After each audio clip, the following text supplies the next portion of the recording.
Good morning ને જય માતાજી મિત્રો, તો સ્વાગત છે તમારું આપણે નવા બ્લોગમાં. તો સવારમાં કાંક અમારા ગામનો નજારો એક નંબર આવે.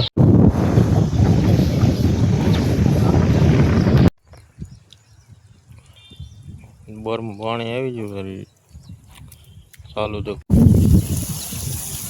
મિત્રો જોઈ શકો તો જમીનની અંદરથી પાણી નીકળે છે, તો એ કઈ ખબર નથી.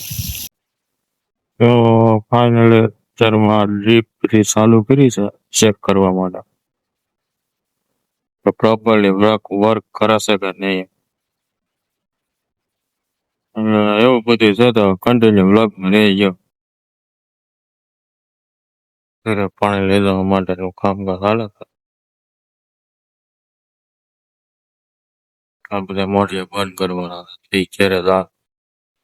તો ફાઇનલી મિત્રો અડધી કલાક મહેનત કરીને આપણે આ ઘરે પાણી પકડી દીધું નથી, કનેક્શન આપી દીધું.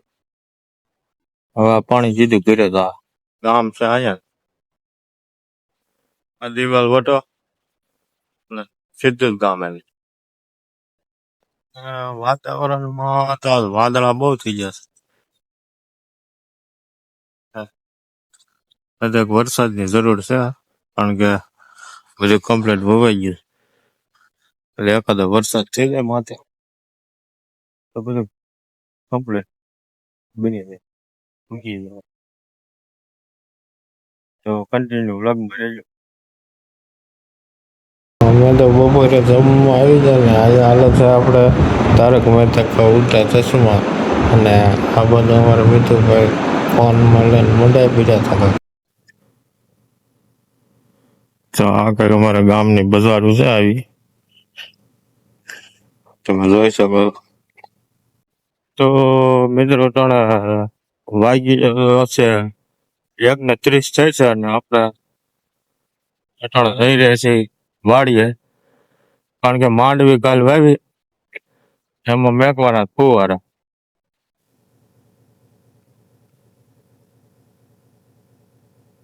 ફાઇનલી વાડીને અંદર એન્ટ્રી કરી લીધી છે આપણે. જોઈએ વાડી છે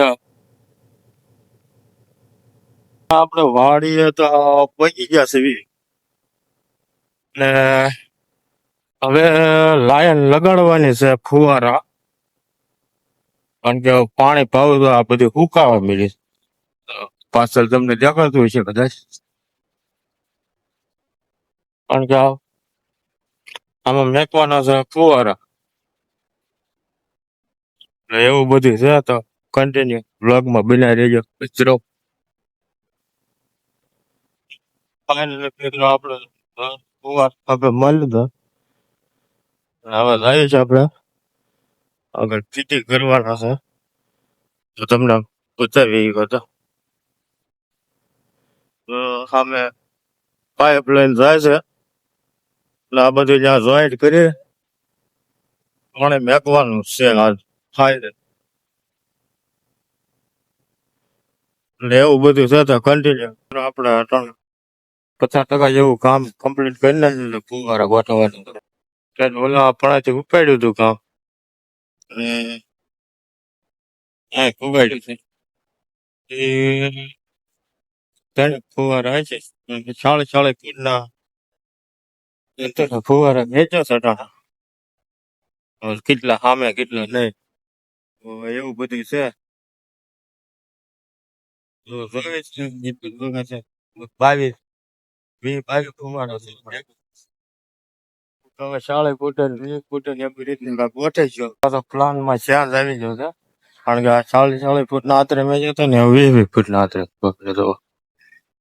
તો મિત્રો પછી આપણે કમ્પ્લેટ ફુવારા બધા ગોઠવીને છેડા સુધી પકડી દીધા હતા. આપણે સેટો લઈને બેઠા હતી, ફુવારા બધા ઠેઠ લગાડ પગાડી દીધા છે. તમે જોઈ શકો છો અહીં લગીને પૂગી ગયા છે. ઠેઠ ઓલો ઝાડવા દેખાય ત્યાંથી લાંબા કર્યા હતા, ત્યાંથી લાઈન પાથરતા અહીં ઠેઠ પગાડી દીધી છે આ વાયર સુધી. અને આપણે આ ઢાંકણું લઈને અહીં બેઠા છે, મોટર ચાલુ કરવા જશે. કારણ કે આમાં ધૂળ ને એવું ઘીર્યું હોય ને પાઇપ લાઈનમાં, એટલે ઢાંકણું ઘડીક ખુલ્લું રાખ્યું પાણી નહીં રીતે, એટલે ફુવારામાં ચડે નહીં. એમ ચાલુ થઈ ગઈ છે ને અહીંયા પાણી મેળવી નીકળવા તમને બતાવી દો. થોડુંક ઝૂમ કરીને બતાવી દો. આમ તો હાથે થઈને પાણી બહુ જાય, લીકેજ લાગે છે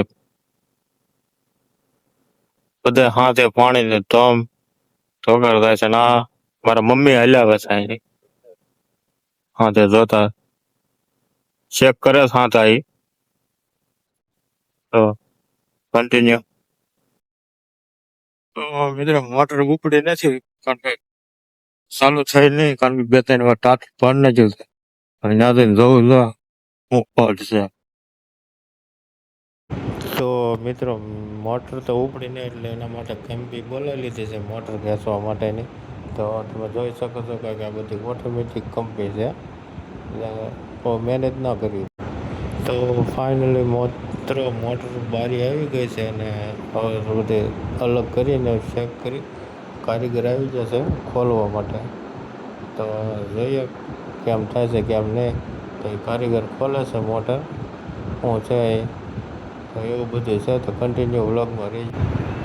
તો મોટર ખોલીને ચેક તો કરી લીધું, પણ કાંઈ ફોલ્ટ હતો નહીં, એટલે પાછી ફિટ કરે છે. તો લાઈક, કમેન્ટ, શેર ને સબસ્ક્રાઈબ કરવાનું ભૂલતા નહીં. આશા છે કે તમને આજનો વ્લોગ આ ગમ્યો હોય છે. તમે વાત કરો ને તો વાગી જશે રાતના 10:30. તો આજનો વ્લોગ આપણે અહીંયા જ પૂરો કરીએ. તો મળીએ પાછા નેક્સ્ટ વ્લોગ. જય હિન્દ.